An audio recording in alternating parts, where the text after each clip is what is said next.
주님의 말씀과 함께하는 씨앗의 성도님들의 삶의 걸음 가운데 우리 주님께서 주시는 말로 다 할 수 없는 은혜가 가득하기를 소망합니다.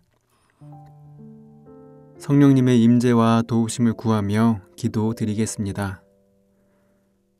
빛의 근원이신 하나님, 주님의 말씀으로 저희의 영혼에 빛을 비추어 주옵소서. 우리에게 지혜와 깨달음의 영을 부으셔서 말씀 안에서 주님의 가르침을 받을 때에 생명과 거룩함으로 이끄는 것들을 아는 것에 우리의 마음과 영혼이 열리게 하옵소서. 우리 주 예수 그리스도의 이름으로 기도합니다. 아멘. 하나님께서 오늘 우리에게 주신 말씀을 읽겠습니다. 먼저 구약 성경 신명기 31장 6절의 말씀입니다. 그대들은 용기를 내고 강해지십시오. 두려워하지 말고 그들을 겁내지 마십시오. 여호와 그대의 하나님이야말로 그대와 함께 걷는 분이시기 때문입니다. 그분이 그대를 저버리지 않고 내버려 두지도 않으실 것입니다. 이어서 신약 성경 히브리서 13장 6절의 말씀입니다. 그래서 우리는 용감하게 말할 수 있습니다. 주님이 나를 돕는 분이시다. 그러니 나는 두려워하지 않겠다. 사람이 나에게 무슨 짓을 할 수 있겠어?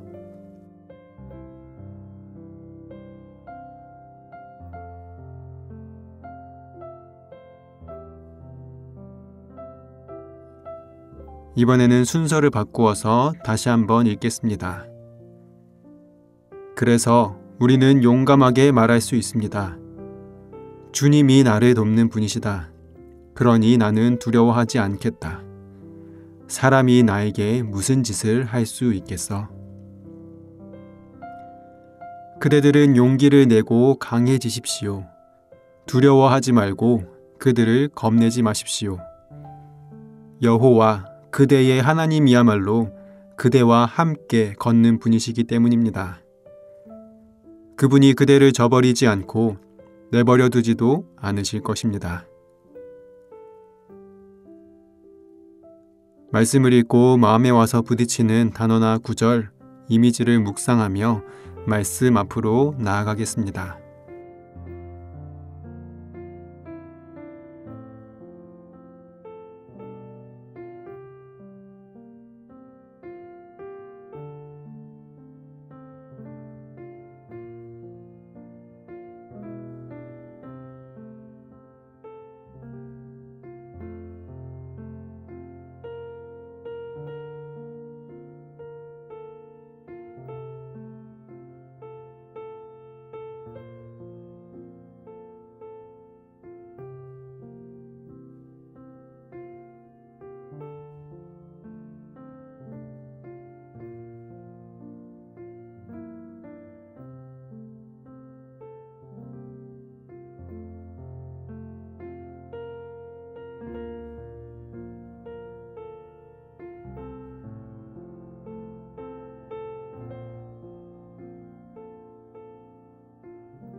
오늘 구약의 말씀은 출애굽 후에 광야에서의 40년을 거쳐 가나안을 눈앞에 둔 이스라엘 백성을 향해 모세가 전하는 메시지입니다. 모세는 이스라엘 백성을 향해 선포합니다. 너희는 강하고 담대하라. 두려워하지 말라. 그들 앞에서 떨지 말라. 가나안 땅은 하나님께서 약속하신 젖과 꿀이 흐르는 땅이었지만 동시에 이미 그곳에 자리 잡은 민족들이 살고 있는 땅이었습니다. 요단강을 건너서 가나안 땅에 들어가는 순간 이스라엘 백성은 그곳에 자리 잡은 토착 민족들을 향해 선전포고를 하는 것과 마찬가지였습니다.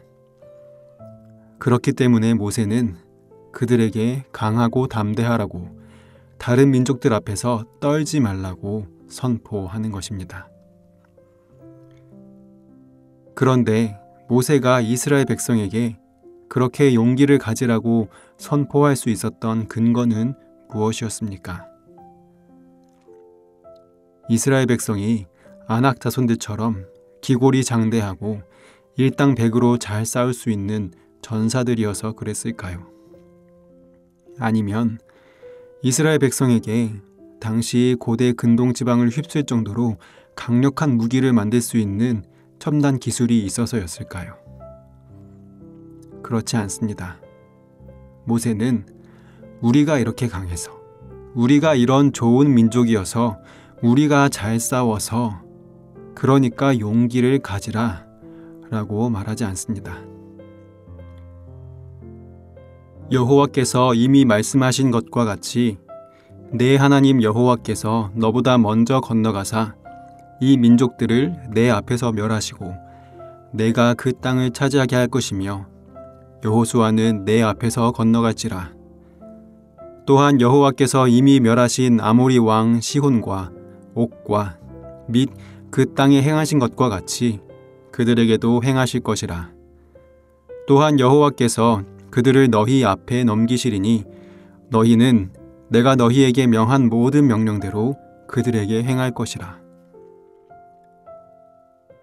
모세가 말하는 용기의 이유는 바로 여호와 하나님이 이스라엘 백성보다 먼저 그들 앞에서 행하실 것이란 사실입니다. 하나님께서 그들과 함께 하시기에 용기를 얻을 수 있는 것입니다. 이는 내 하나님 여호와 그가 너와 함께 가시며 결코 너를 떠나지 아니하시며 버리지 아니하실 것임이라. 이 한마디가 바로 이스라엘 백성이 용기를 가질 수 있는 이유인 것입니다. 그리고 이러한 사실은 비단 가나안을 목전에 둔 이스라엘 백성에게만 해당되는 사실이 아닙니다. 이는 우리의 삶에서도 마찬가지입니다. 우리가 살아가는 이 어려운 삶의 길 위에서 우리는 혼자 걷지 않습니다. 하나님께서 우리와 함께 하십니다. 그래서 우리는 이렇게 고백할 수 있습니다. 우리는 용감하게 말할 수 있습니다. 주님이 나를 돕는 분이시다. 그러니 나는 두려워하지 않겠다. 사람이 나에게 무슨 짓을 할 수 있겠어. 주님이 우리를 도우시기에 우리는 두려워하지 않을 수 있습니다. 비록 우리가 내딛는 이 삶의 걸음이 녹록지 않을지라도 우리는 시속 3마일로 우리 삶의 걸음을 함께 걸으시는 주님과 함께이기에 용기를 낼 수 있습니다.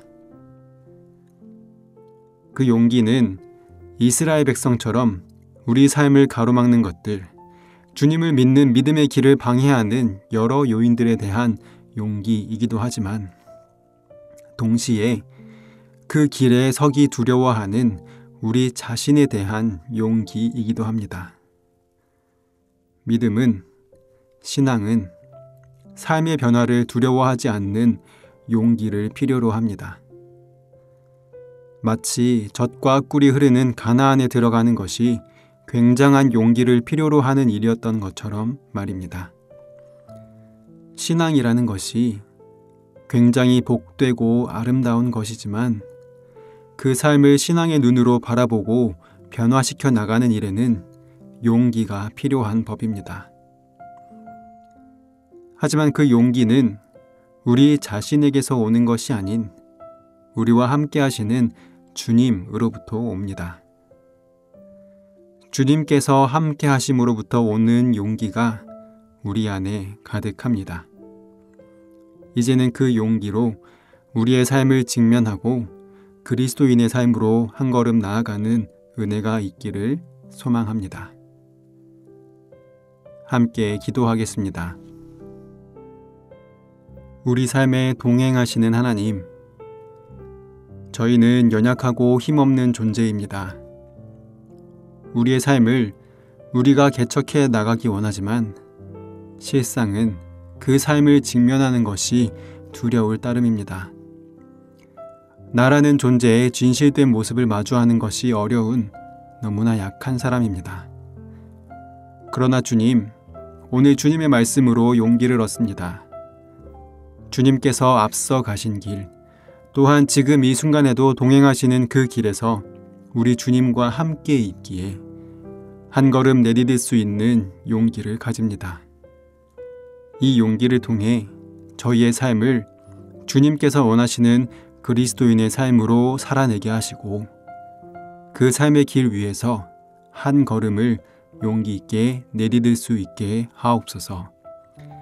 예수님의 이름으로 기도합니다. 아멘. 계속해서 말씀 가운데 잠잠히 머무르며 주님의 음성에 귀를 기울이실 때 오늘 주님께서 주시는 말씀과 더불어 다음의 묵상 질문을 통해 주님의 말씀에 집중하시면 좋겠습니다. 첫째, 여러분의 삶에서 하나님이 계시지 않는 듯 느껴지는 순간이 있었나요? 있었다면 어떤 순간이었고 그 순간을 어떻게 극복하거나 지나올 수 있었나요?